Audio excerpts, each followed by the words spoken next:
লোকে আমায় ভালোই বলে, দিব্যি জ্বলন সই।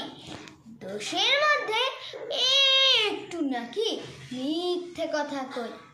ঘাটশিলাতে যাবার পথে ট্রেন ছুটেছে যখন, মায়ের কাছে বাবার কাছে করছি বকম বকম।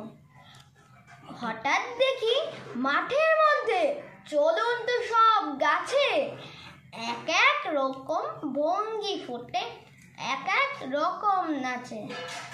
ওমা দেখো নৃত্যনাট্য, যেই বলেছি আমি, মা বকে দেয় বড্ড তোমার বেড়েছে ফাজলামি। চিড়িয়াখানার নাম জানো তো?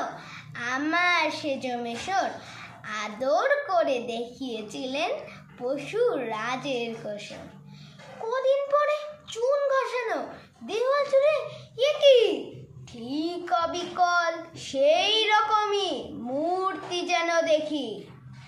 ক্লাসের মধ্যে যেই বলেছি সুরঞ্জনার কাছে, জানিস আমার ঘরের মধ্যে সিংহ বাঁধা আছে। শুনতে পেয়ে দিদিমণি অমনি বলে, শোনো, এসব কথা আবার যেন না শুনি কখনো। বলি না তাই সেসব কথা সামলে থাকি খুব, কিন্তু সেদিন হয়েছে কি এমনই বেয়াকুব।